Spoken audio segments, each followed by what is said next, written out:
Assalamualaikum warahmatullahi wabarakatuh, sahabat cinta Islam Channel.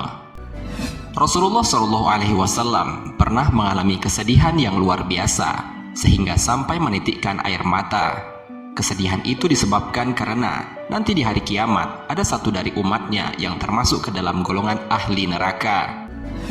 Karena sesungguhnya neraka memiliki 7 pintu yang masing-masing disesuaikan dengan amal ibadah seseorang selama di dunia.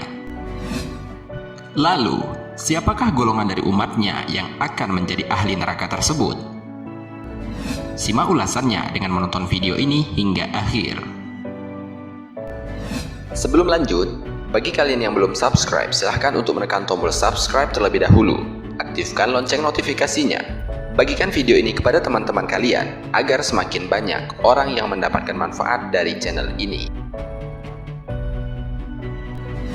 Sahabat cinta Islam Channel, suatu ketika Nabi Muhammad SAW didatangi oleh malaikat Jibril yang akan menurunkan wahyu dari Allah Subhanahu wa Ta'ala mengenai neraka dan pintu-pintunya. Wahyu itu adalah Al-Quran Surat Al-Hijr ayat 44. A'udzubillahi minasyaitonirrajim. Bismillahirrahmanirrahim. Laha sab'atu abwabil likulli babim minhum juz'um maksum. Yang mana artinya, Jahanam itu mempunyai 7 pintu. Tiap-tiap pintu telah ditetapkan untuk golongan yang tertentu dari mereka. Al-Quran Surat Al-Hijr ayat 44. Setelah wahyu itu diturunkan, Rasulullah Shallallahu Alaihi Wasallam kemudian meminta malaikat Jibril untuk menyebutkan golongan umat yang kelak akan melewati pintu-pintu itu. Wahai Jibril, siapakah yang akan menempati pintu pertama? Tanya Rasulullah Shallallahu Alaihi Wasallam. Pintu pertama dinamakan Hawiyah, yang diperuntukkan bagi kaum munafik dan kafir, jawab malaikat Jibril. Rasulullah Shallallahu Alaihi Wasallam sangat sedih. Lalu siapakah yang akan melewati pintu kedua? Tanya Rasulullah Shallallahu Alaihi Wasallam kembali. Pintu kedua dinamakan Jahim, yang diperuntukkan bagi kaum musyrikin, jelas malaikat Jibril. Bagaimana dengan pintu ketiga? Tanya Rasulullah Shallallahu Alaihi Wasallam kembali. Pintu ketiga dinamakan Sakor, yang diperuntukkan bagi kaum Sobin atau kaum yang menyembah api, jawab malaikat Jibril.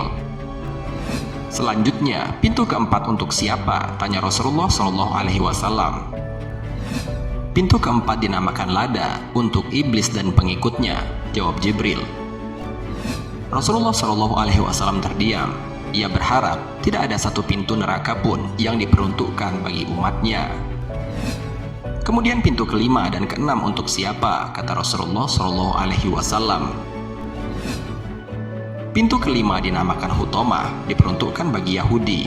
Sedangkan pintu keenam dinamakan Syair, untuk kaum kafir, jelas malaikat Jibril.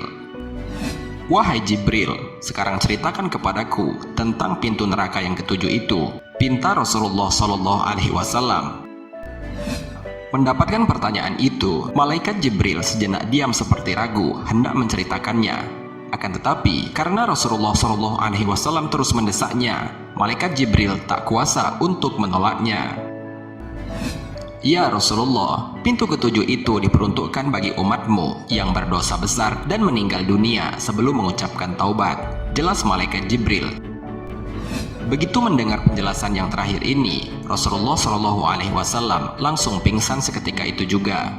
Beliau tak menyangka bahwa umatnya pun disediakan tempat di neraka. Setelah sadar dari pingsannya, Rasulullah Shallallahu Alaihi Wasallam masih nampak sedih sekali. Beliau tidak dapat menahan air matanya yang mengalir deras. Sungguh, Nabi dan Rasul sangat peduli terhadap umatnya, bahkan setelah sepeninggalannya. Semoga kita termasuk ke dalam orang-orang yang mendapatkan syafaat dari Rasulullah Shallallahu Alaihi Wasallam. Wahai Jibril, aku sangat sedih sekali. Apakah ada dari umatku nanti yang akan masuk ke pintu neraka? Tanya Rasulullah Shallallahu Alaihi Wasallam dengan kesedihan yang mendalam. Dan ternyata malaikat Jibril mengangguk, yang berarti memang ada dari umat Nabi Muhammad Shallallahu Alaihi Wasallam yang akan masuk ke neraka melalui pintu ketujuh itu.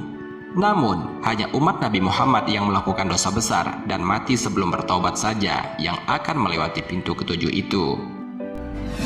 Selama beberapa hari setelah kedatangan malaikat Jibril itu, Rasulullah Shallallahu Alaihi Wasallam tidak berbicara dengan orang lain. Beliau hanya mengurung diri di rumahnya. Beliau hanya keluar rumah kalau ke masjid ketika tiba waktu sholat. Setelah sholat, beliau kembali mengurung diri di rumahnya. Para sahabat yang melihatnya pun juga turut sedih dan meneteskan air mata. Mereka kemudian berkunjung ke rumah Rasulullah Shallallahu Alaihi Wasallam dan menanyakan perihal perasaan sedih yang dialami. "Ya Rasulullah, mengapa engkau tampak sedih sekali?"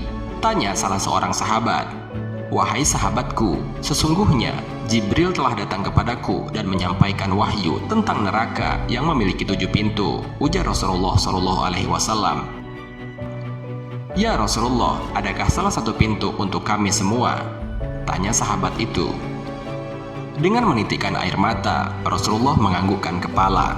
"Salah satu pintu itu diperuntukkan bagi umatku yang melakukan dosa besar dan mati sebelum bertaubat kepada Allah Subhanahu wa Ta'ala," ujar Rasulullah Shallallahu Alaihi Wasallam. Setelah sejenak terdiam, Rasulullah Shallallahu Alaihi Wasallam melanjutkan penuturannya. "Oleh karena itu, janganlah sekali-kali terpengaruh oleh tipu daya iblis, karena ia adalah musuh yang nyata dan akan menjerumuskan ke neraka," lanjut Rasulullah kepada para sahabatnya. Kisah inilah yang merupakan asbabun nuzul atau sebab turunnya ayat Al-Quran surat Al-Hijr ayat 44 di atas. Sahabat Cinta Islam Channel, marilah kita meningkatkan iman dan takwa kita kepada Allah Subhanahu wa Ta'ala dengan selalu meninggalkan apa saja yang dilarang oleh Allah Subhanahu wa Ta'ala dan melaksanakan apa saja yang diperintahkan oleh Allah Subhanahu wa Ta'ala. Dan jangan lupa untuk selalu berdoa memohon ampun kepada Allah Subhanahu wa Ta'ala atas segala dosa-dosa yang telah kita perbuat selama hidup, karena sesungguhnya manusia pada dasarnya tidak pernah luput dari khilaf dan salah. Semoga kita semua, terutama yang menonton video ini, bukan termasuk ke dalam golongan orang-orang yang dimasukkan ke dalam neraka di atas, yaitu orang yang dimasukkan ke dalam neraka melalui pintu ketujuh. Dan semoga kita diberikan ampunan dari Allah Subhanahu wa Ta'ala dan syafaat dari Nabi Muhammad Shallallahu Alaihi Wasallam, sehingga dapat masuk ke dalam surga tanpa harus mampir dahulu ke dalam neraka. Amin ya Rabbal Alamin. Wallahu a'lam bishawab. Semoga bermanfaat. Wassalamualaikum warahmatullahi wabarakatuh.